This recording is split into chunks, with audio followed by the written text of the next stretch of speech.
Welcome to OpenMICS episode 3. Today we have another very special guest. Her name is Sohni, and she is actually in a couple classes with me this semester. Jason, have you had any classes with Sohni yet? I have not, but I just having a few minutes of talking with Sony beforehand, I think there's also a lot in common. It's kind of surprising that I feel like I was expecting to have met everybody by the second term, and I think there's still 3 or 4 people that I have yet to meet in our Yeah, cohort, which is kind of interesting yeah, because it's 30 people or something. But I'm sure I'll meet them all eventually. yeah. By semester 3. Yes, we'll see. Yeah. So to start off, let's hear a little bit from Sohni about why you joined Mike's. What made it appealing to you? So I am a little bit newer in my career. I graduated from my undergrad in 2019, so about 3 years in. And I actually did my undergrad degree in mechanical engineering, so nothing really related to cybersecurity at all. But I fell into cybersecurity in my career.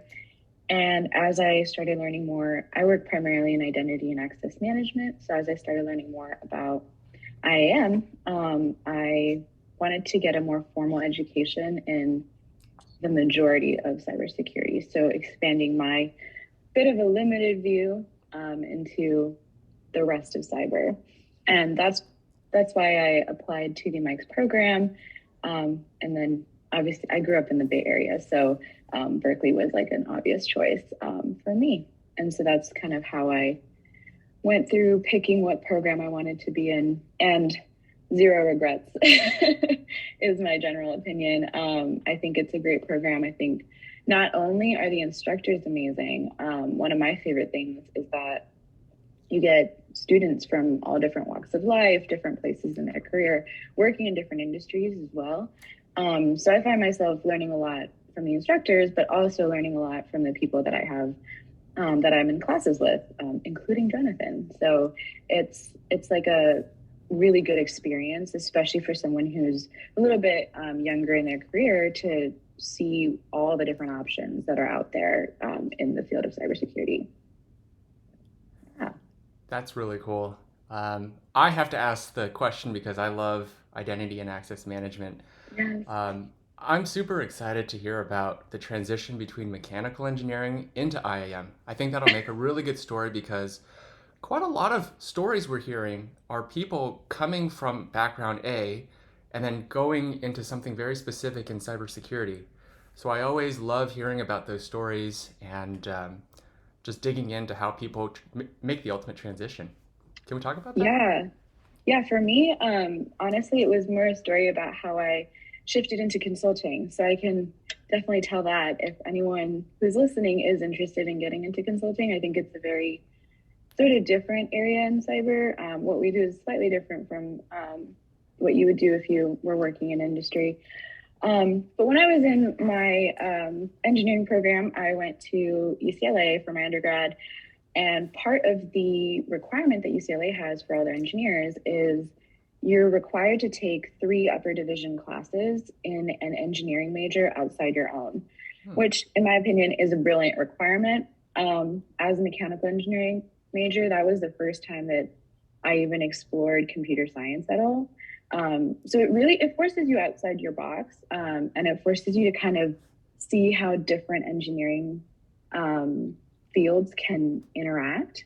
Um, so I took a couple CS classes, loved them, and started thinking, okay, maybe there's a way that I can do something that's also computer science software related. And then I also was interested in a program at UCLA. They do a minor in entrepreneurship that's open to engineering students now through the Anderson School of Management. So that's UCLA's business school.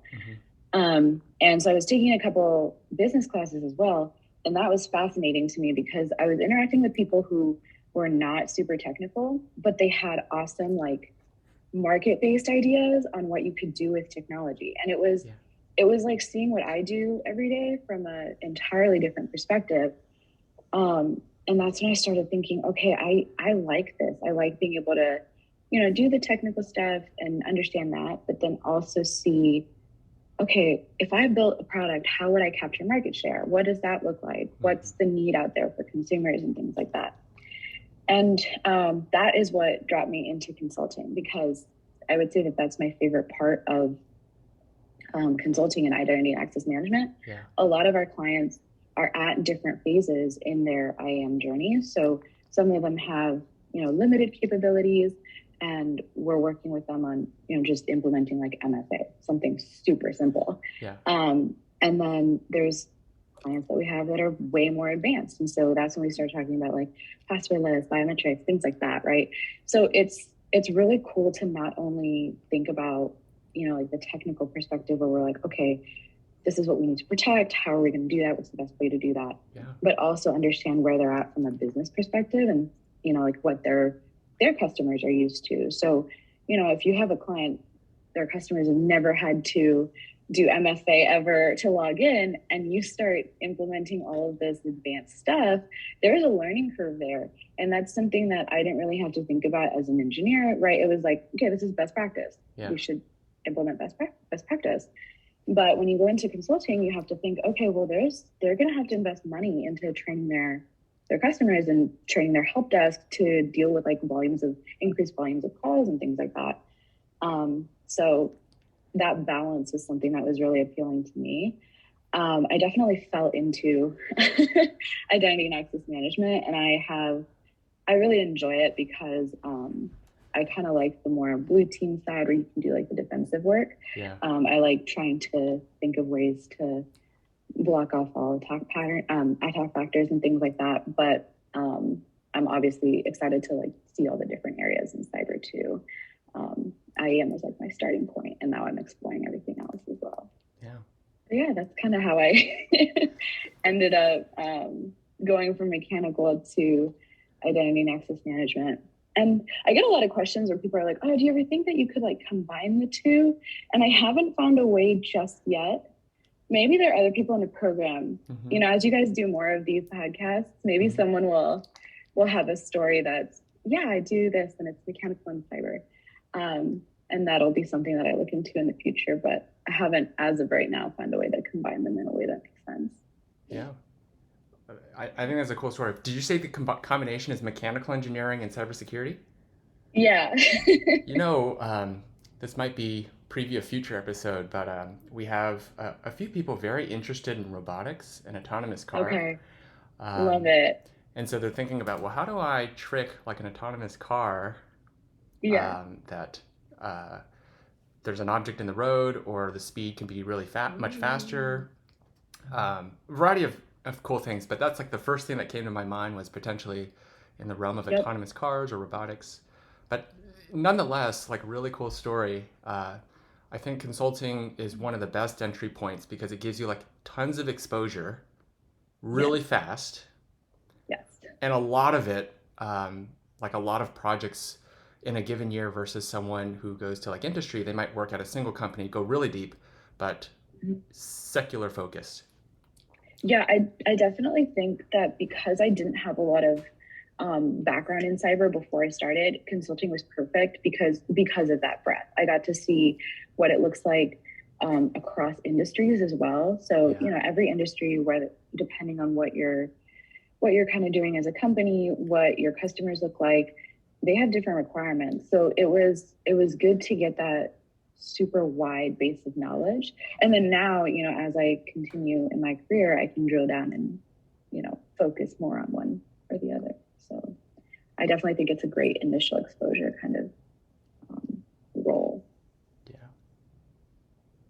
So since you're now getting a little more into cybersecurity, do you see yourself becoming like a true expert, a specialist in IAM, or are there other areas of cybersecurity that interest you too?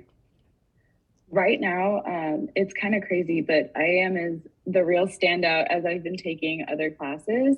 But that is something that I wanted to figure out going into this program, because this program offers a lot of different courses in a lot of different areas. So at least having that initial exposure, and if I find something that I love, I kind of would want to dig into that more. But right now, network security, software security, I'm taking all those classes, and I'm still like, okay, I do like identity and access management. That is like a fun place for me to be right now. Not that the other areas are not great. It's just maybe not for me. So I've got to ask, what is IAM? Awesome question. So at least what I do, and Jason, you can hop in because I know that you work in this area too. But it's all about managing identities and how they access different resources that your company has. So if you're, speaking from a user perspective, if you're trying to register for a service, if you're trying to access your resources within a service, that like login process, how you, what information you provide and what information the company stores about who you are, and how they check and validate that you are who you are and you have the accesses that you should have when you're logging into their system. So a lot of what we do is, or at least a lot of what I do is determining, what information can we store securely? What information should we store together? How should we segregate information, mask information, things like that? And then also, how do we allow users to access the site, and how do we authorize their access as well? So that's kind of what I do in the identity and access management space. I don't know if you want to add anything, Jason. That was beautiful. There's, surprisingly, there's a lot of identity and access management is one of these things that seems super simple on the outside, a logon prompt, but it's got a lot of chicken and egg type problems. And it's also something where if you make a mistake, it could be pretty catastrophic. Like if you fail at the login or authorization, so after you've logged in, what do you have rights to? It has some pretty severe consequences. And it's also something that people touch every day, sometimes unconsciously. Like we logged in to get into the Zoom. So there's a lot of realm in cybersecurity, there's a lot of IAM. I think it touches pretty much the entire stack, which makes IAM, for me, probably a lot of people like Sohni yourself, very interested in it because it touches a lot of layers, apps, network, operating systems, database. It's really kind of up and down the stack that keeps you pretty sharp, or at least requires you to stay pretty sharp in the realm of all the technologies, the entire different stack. That was perfectly put. I could not agree more. Yeah. So what would you guys say is the, I think I know what Jason's going to say, but what would you say is the biggest up and coming technology in IAM that's really exciting? Oh, I don't know. I think there's a lot of exciting stuff that's happening right now. A lot of companies are coming out with interesting ways to approach identity and access management. I don't know, Jason, what do you think? Well, Jonathan knows. Oh boy. Why would I hear this? Well, from a marketing perspective, you certainly hear a lot about the lesses. So passwordless, Yes. serverless. The lesses are trending these days. But yeah, verifiable credentials is another component. Verifiable credentials are something like, I need to ensure you're at least 21 years old, but I don't want to reveal my age. So I can give you a credential that's more or less a yes/no answer, rather than, oh, I'm actually this age, which proves the requirement, are you over 21? So verifiable credentials are also a pretty interesting and emerging space, in addition to passwordless. But I'm curious, Sohni, have you started seeing requests for passwordless amongst your customers or clients? Yeah. One of my very first clients, actually, they were, they had just started their journey in MFA. So we helped them, get that stood up. And now that's exactly where they want to go. They want to go to passwordless and figure out how they can continue protecting their customer information without passwords. So it's definitely been bigger ask recently. And then one thing that we've also seen is that vendors are supporting it more. So you'll see vendors release new technologies that are geared towards supporting passwordless. So it's definitely been a big thing that's up and coming. Yeah. In what I've seen, I have not touched it too much recently. Most of the clients that I work with are a little bit less mature in in their IAM. So I haven't directly worked with Passwordless, but it's definitely an ask that's been growing. On the topic of IAM, can you tell us more? Like, what does an IAM architect do? Like, what's my day to day? Yeah. Honestly, a lot of the time it's like herding cats. Like you said, IAM touches so many different components of the stack that any decision that we make is going to have impact for multiple teams at any client.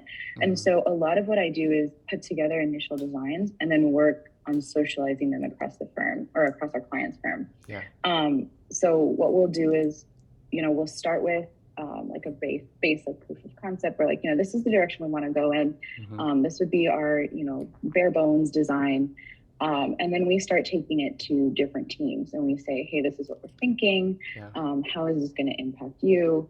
And then we take their feedback and incorporate it into the design as well. And so that's primarily, and we try to keep, you want to make sure you're hitting all the industry best practices and things like that, and making sure that you're actually improving the overall system. But it is a lot of reaching out to different teams and making sure that they're on board with what we're doing. And then I do help them with implementation too. So once we have a design finalized, it's a lot of figuring out how to make the technology work with the design. I like it. I like the process of talking to a lot of different people, understanding their needs and where they're coming from, and trying to come up with a technical solution that matches all of that.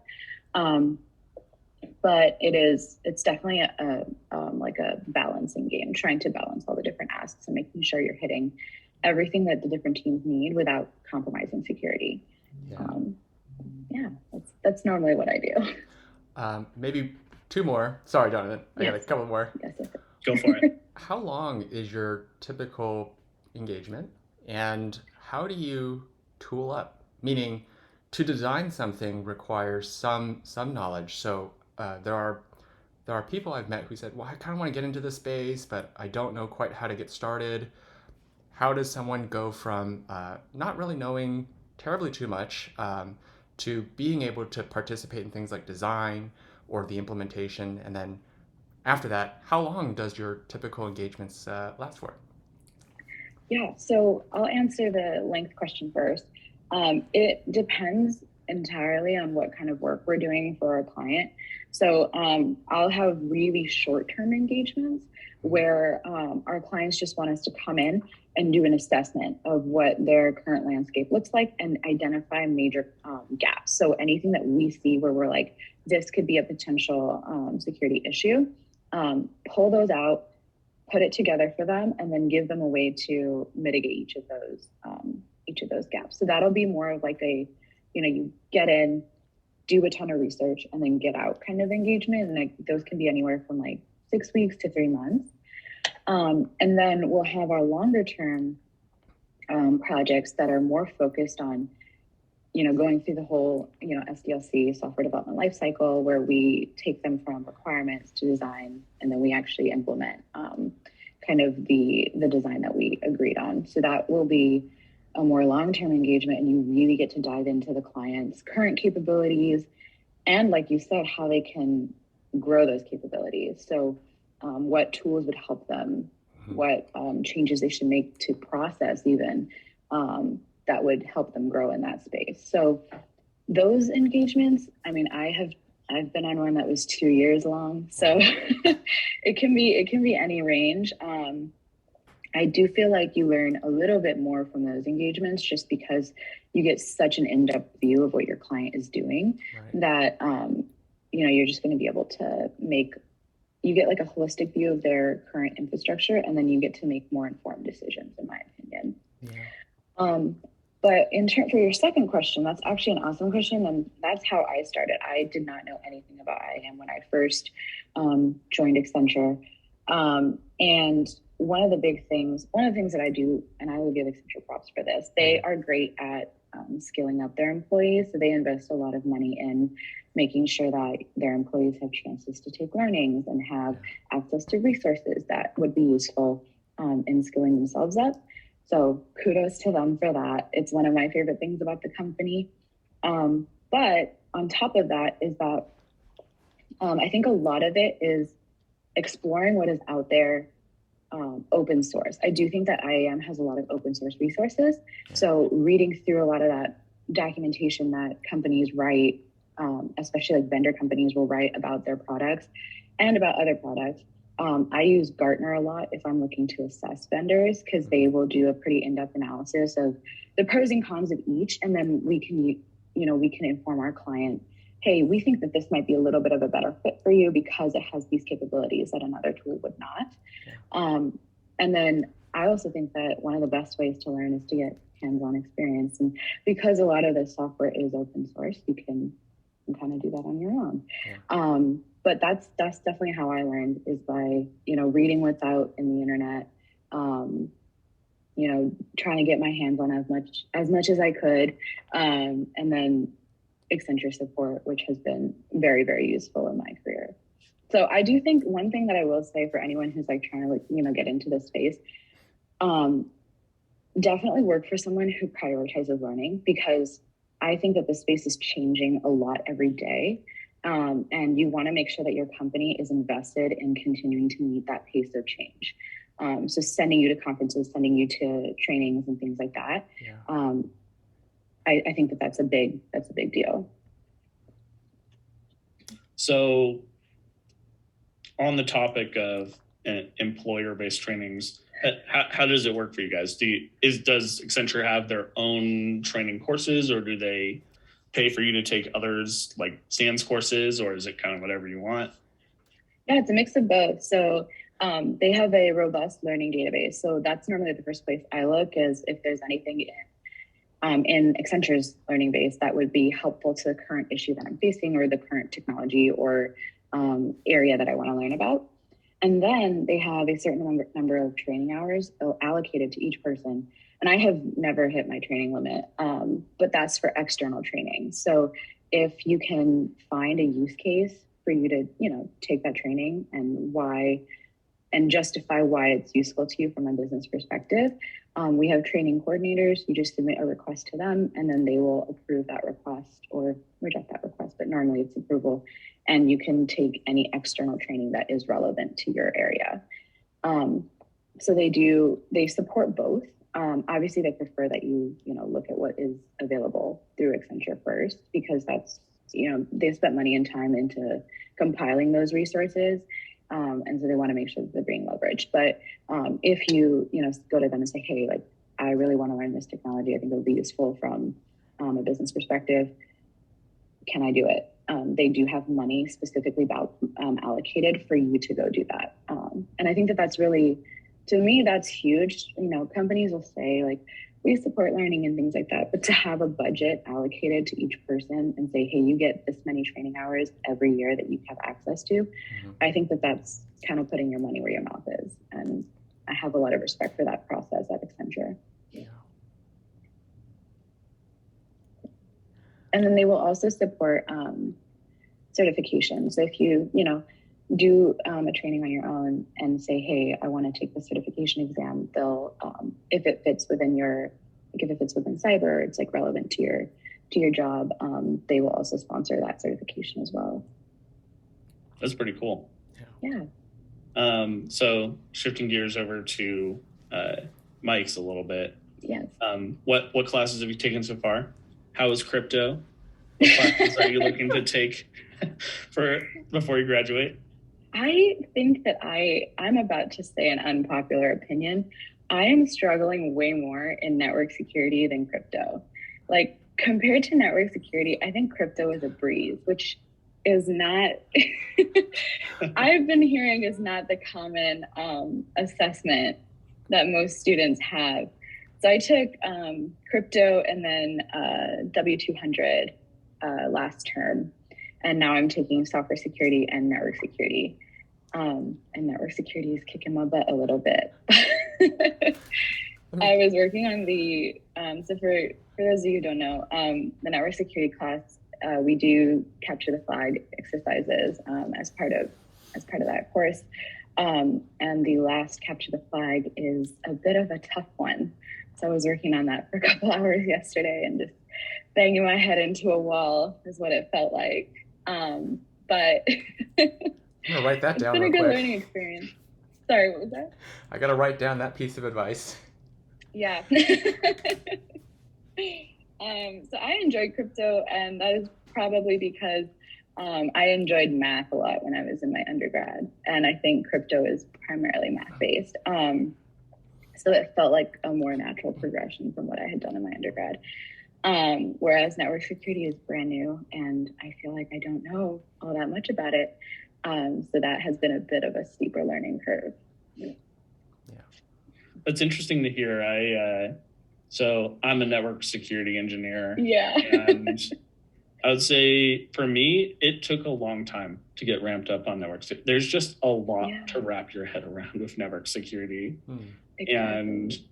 And I would say for the CTS for me, I started doing Hack the Box in our first semester. So I kind of got used to the tools that are in Kali Linux of it, and that has been immensely helpful for those CTFs. That's awesome. I might ping you for that, like how you started and things like that, because I do want to learn more about network security. It seems really interesting, and I love that you get to take the attacker perspective in the NetSec course. I might hit you up for those resources. Yeah, certainly. It's pretty fun, and frankly, I think that Hack the Box is pretty fun too. Yeah. So for anyone who's listening, please join Hack the Box. It's Saturdays after Coffee House. And it's basically just me and Tom right now. We take like 3 months per box because, we're busy people and don't have time to spend hours and hours doing it. But you learned quite a bit about vulnerabilities and how to exploit them and lots of fun privilege escalation stuff. So that's pretty cool. What classes are you looking to take going forward in the degree? Oh man, Jason asked me this, and I am underprepared. We have the one that we have like registration coming. Sorry, what was that? Oh, sorry. We have registration coming this Friday, and it's the question amongst everybody. What classes? What classes? One course that I am interested in is the privacy engineering course. I don't know too much about privacy engineering, but I figured it seemed interesting based on the course description. I don't know if you guys have any thoughts on that or any advice. So I have heard that it's the most time-consuming class. Okay. However, I think with your math background, it might not be too bad. I guess it's a lot of statistics. Okay. So, but yeah, I'm interested in that one too. What about you, Jason? Have you changed your mind? Are you going to take privacy engineering? I think I'm going to do it. I think I'm just psyching myself out, but not next semester. I think I'm going to do it on semester 4. Okay. I was also told don't take machine learning. That one's also a little bit demanding in parallel with privacy engineering. But I hear other classes in combination with privacy engineering gives you the best success for being able to allocate time to the class as well as your secondary class as well. But yeah, I'm definitely going to do it. I think it's a hallmark course of the program. And I feel like when we walk across stage, having taken the privacy engineering class, I feel like it's going to feel, really darn good having conquered something like privacy engineering and crypto and the other classes, which are each have its own difficulties. Yeah, I was going to say, I feel like I've conquered something after I get through every term. Yeah. Seriously. I have one other thing. The Hack the Box, I just tried the Active Directory module, which is an indirect plug to IAM. Active Directory being something that's so common amongst enterprises. I just got started with it. I'm like 10% through, and it's pretty fun. Gives you a lot of relevant experience for Active Directory. And it's also free. I think Hack the Box gives you maybe 20 modules for free. And then I think future tiers, you pay like a little subscription fee, which I think is worth it for the learning. Awesome. Have you Yeah, tried it yet?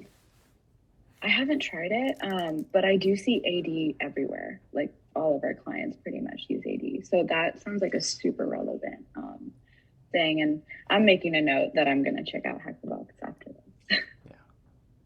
Yeah.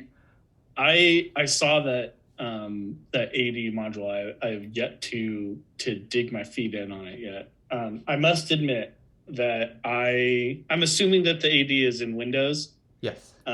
And I am not a Windows expert. So it's like every time we're picking a box, I'm like, let's do Linux. Let's not do Windows, because I don't know my way around Windows nearly as well as I know my way around Linux. But I actually have heard that the operating system security class is really nice. I was originally kind of thinking that I would do that as a MICS for life, which, for anyone who doesn't know, is you get access to all of the asynchronous, the recorded videos after you graduate for every class, whether you took it or not. But I've heard that with the operating system security, the professor is just so knowledgeable about operating systems that you can like ping them with the most obscure question at 1 a.m. and they will give you like a thoughtful response. So that sounds really cool. So that one's officially on my list of classes that I want to take. Nice. So Jonathan actually came up with this really awesome question. And I'm actually super proud to be the one asking it for today's round. What are you really passionate about? Do you have a passion that to share? Oh man, that is a good question because it's a tough question. Yeah. I do feel like what I'm passionate about changes as I've like gone through life. I mean, you guys can tell I've completely bailed on my old degree, so it's definitely been like something that's changed throughout my life.